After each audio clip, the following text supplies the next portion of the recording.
Halo, assalamualaikum warahmatullahi wabarakatuh. Masih banyak masyarakat kita menganggap kalau diabetes itu ada yang kering, ya diabetes kering, ada yang diabetes basah. Ya karena katanya kalau diabetes kering, kalau ada luka itu cepat sembuh. Kemudian kalau diabetes basah, kalau ada luka itu susah sembuh. Bener nggak sih sebenarnya? Padahal tidak ada ya namanya diabetes tipe basah ataupun diabetes kering ya. Itu nggak ada. Di diabetes itu ya diabetes tipe 1 yang umum ya, diabetes tipe 2, diabetes gestasional. Nah, jadi luka sulit sembuh pada kaki ataupun pada bagian tubuh lainnya. Nah, itu salah satu resiko komplikasi yang paling umum terjadi pada orang yang mengalami kaki diabetes. Nah, umumnya orang yang mengalami luka sulit sembuh yaitu terjadi pada kaki ya, atau disebut dengan kaki diabetes ataupun kaki diabetik ya. Ini komplikasi orang diabetes karena kadar gula darahnya itu terlalu tinggi ataupun tinggi terus ya, atau tidak terkontrol. Kenapa bisa seperti itu? Ya karena begini teman-teman ya. Saya bahas sedikit semoga mudah dipahami. Ya saat kadar gula darah tinggi ataupun hiperglikemi ya dalam waktu yang lama, ini beresiko mengalami kerusakan saraf ataupun disebut dengan neuropati diabetik.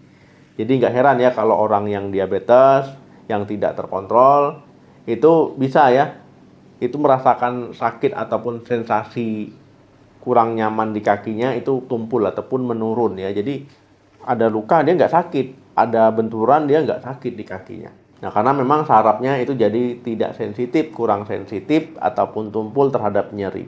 Kemudian ya pada kondisi ini juga orang bisa mengalami kakinya yaitu sering mengalami kesemutan. Nah, jadi hati-hati.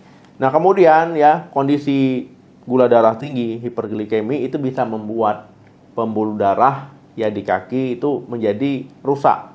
Jadi nggak dapat mengalirkan darah yang kayak nutrisi, oksigen itu dengan baik ataupun dengan lancar.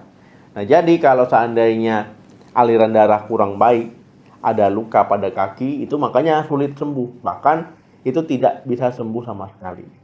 Nah lama-lama ya luka tadi bisa jadi ulkus ya, bisa jadi borok ya, ulkus diabetik ataupun borok. Nah kemudian terinfeksi, akhirnya mengalami kematian jaringan ya, hitam-hitam kakinya ya, jadi gangren.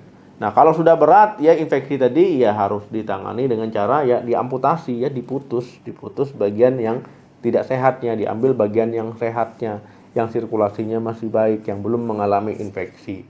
Nah supaya itu biar nggak merambat, biar nggak merembet ya ke bagian yang sehat.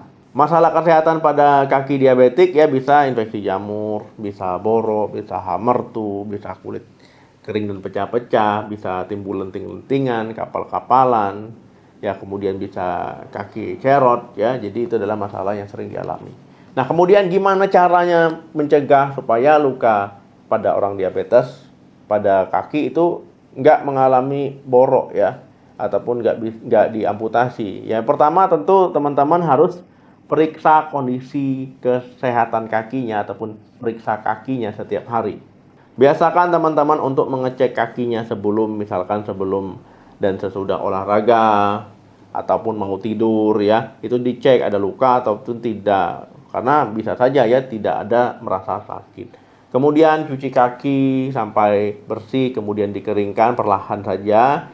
Nah, itu untuk menjaga kakinya sehat selalu ataupun bersih selalu ya. Nah, jadi jaga kaki agar selalu kering supaya bentuk pencegahan, supaya nggak ada luka. Hindari membersihkan kaki dengan air yang terlalu kuat ataupun terlalu panas ya, karena berisiko nanti lecet. Jadi penting teman-teman untuk ngecek kakinya, untuk ngelihat kakinya ada luka ataupun tidak. Jadi kalau ada luka langsung diobati ya, sedini mungkin lebih baik. Yang kedua, hindari olahraga berlebihan. Nah jadi teman-teman ya, orang sehat maupun orang diabetes ya disarankan memang olahraga, tapi jangan berlebihan. Perhatikan jenis olahraganya yang aman ya, supaya nggak ada terjadi luka, terutama pada kaki. Jadi pilihlah olahraga sesuai dengan kondisi kesehatannya. Misalkan jalan santai, berenang, senam ya. Nah jadi pilihlah olahraga yang cocok. Yang ketiga, sesuaikan sepatu. Nah jadi teman-teman ya, ini poin penting. Sepatu, sendal, alas kaki lah ya, ini harus disesuaikan. Misalkan di dalam rumah pun kalau bisa pakai alas kaki ataupun sendal yang empuk, yang lembut ya, sesuai dengan ukuran kaki, kondisi kaki, kenyamanan. Supaya apa? Supaya menghindari nanti ada luka.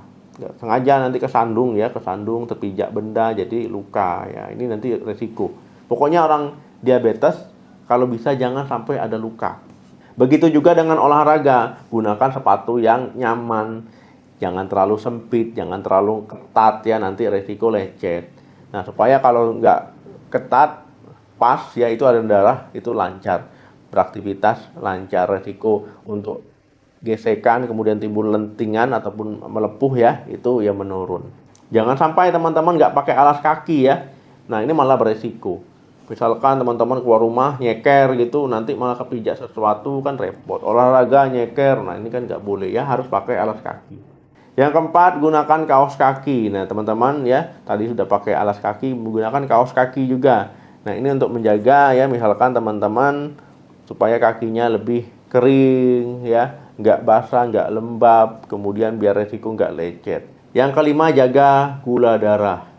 Nah, teman-teman ya, ini poin terpenting untuk penderita diabetes, ya harus menjaga gula darahnya, karena diabetic foot ataupun ulkus diabetikum ataupun kaki diabetes ya, ini bisa dihindari dengan pola hidup yang sehat, makan yang sehat, mengendalikan kadar gula darah, mengikuti aturan minum obat sesuai dengan dosis yang diberikan dokter, kemudian mengkonsumsi obatnya secara teratur.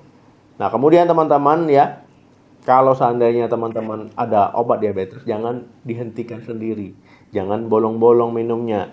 Jangan merasa, ala udah nggak ada keluhan, nggak minum obat. Minum secara teratur. Begitu juga dengan insulin. Gunakanlah insulin sesuai dosis, sesuai arahan, sesuai dengan jadwal yang sudah diinfokan oleh dokternya. Ya, jangan sampai nanti makan ataupun apa gitu nggak suntik insulin. Kalau sudah pakai insulin, ya gunakan secara teratur. Dan yang terpenting adalah cek kadar gula darah berkala, khususnya HbA1c ya, karena ini dicek setiap 3 bulan untuk melihat ya efektivitas pengobatan maupun melihat terkontrol atau tidaknya gula darah selama 3 bulan terakhir. Jangan sampai gula darah tinggi ya itu tidak terkontrol, karena gula darah tinggi bisa menggerogoti tubuh, bisa berdampak buruk pada tubuh, karena gula darah itu jahat ya kalau tinggi, karena ya pokoknya bisa berdampak lah pada tubuh-tubuh kita yang lain, organ-organ tubuh kita yang lain. Nah, jadi jangan sampai ya tubuh kita rusak secara bertahap karena gula darah tinggi. Oke teman-teman, terima kasih yang sudah nonton video sampai habis. Jangan lupa di like, di share, subscribe channel ini. Semoga kita selalu diberikan kesehatan, murah rezeki, panjang umur. Amin. Sampai ketemu lagi di video saya selanjutnya. Salam sehat, sampai jumpa.